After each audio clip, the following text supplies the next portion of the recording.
Hey guys, Brian Nelson Palmer here, and going to be going over if you want to create a new buy, you're going to post the auction yourself on the Unison Marketplace. You're posting for a software renewal. This is a software you already own, you've already purchased it, and you're simply paying the next year's service. You're renewing that software because you already own it. So it doesn't work for new purchases, but for renewals. So Tim's going to lead us through it. Take it away, Tim. Thanks, Brian. Hello, everybody. So as we start here on the dashboard, first thing you'll be doing to create a new buy is making your mouse over to the quick link section where you'll click this create new buy link. Once we click into that, as Brian mentioned, we will select the appropriate template. Today is software renewals that will become a PR and EAS. So we'll go ahead and select this template and it will pre-populate all of the appropriate information. So let's say, for example, we're looking for Zendesk license renewals. We can add Zendesk here. Excuse me. And then next to the solicitation number, we provided an example for you here, but it follows this SNAP RFQ, program office, fiscal year, month, date, and year, and then time.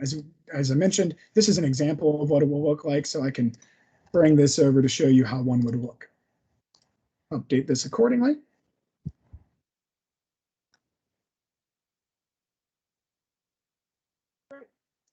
Next, you would select your buy end date and time. For SNAP purchases, we recommend that you go 3 days to begin. So we would select 3 days out from today's posting.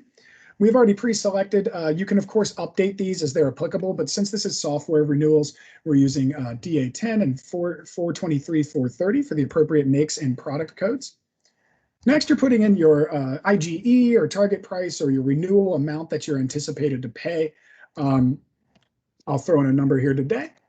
Next, you would include any suggested sellers. So with this being a renewal, there's likely going to be an incumbent. So you can provide this company information here as well. And then our sourcing team will engage those vendors. If you don't have any available or you're just interested in seeing who can provide quotes, we can collect or select that no suggested sellers button, and that'll gray this area out.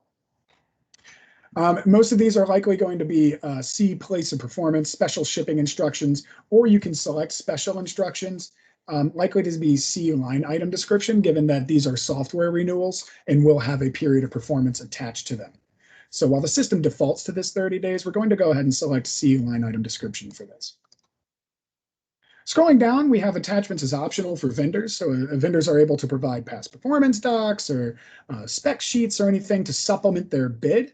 And then you can see here at the bottom, we have our NASA Soup SNAP buy terms. So these software renewals do go out to NASA Soup vendors where our sourcing team works with on the daily basis to make sure they're aware of opportunities. If you have any additional attachments you would like to add, you can feel free to add them right here by selecting Add Attachment at the bottom of the page. If everything looks good, we'll go ahead and continue over to the line item page. Oh, no, it looks like I do have an error on the Start By page. Let's see what we have. I did not select a shipping address because I needed to select this. My apologies. So we'll still select the place of performance. We can also do C place of performance here, or the address, and then C line item description. And then as we continue again, you can see we come back to the line items page. So as I mentioned, if by putting that delivery time frame within a certain amount of dates, we can say, for example, here Zendesk licensing agreement, POP 7/1 to 6/30. You can select that way. And then vendors will be made aware of how long that POP would be and when they're expected to instate.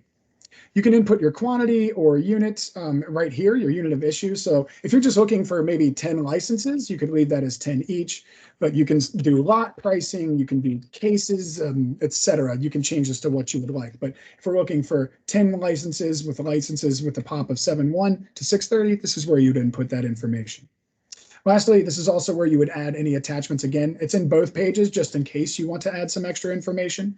But if all of this looks set and you click continue, that will take us to your confirm buy page. From there, you can just simply review the information you've already submitted. If you want to edit anything, you can click here or here. You can click on these pencils. That will take you to the specific section if you need to make any updates. But if all looks good, all you have to do is click that post buy, and then those vendors will be made aware of the opportunity. Our sourcing team will engage the vendors, and of course, we'll be standing by ready to assist if you need any help. That concludes today's video on purchasing software renewals through the SNAP program.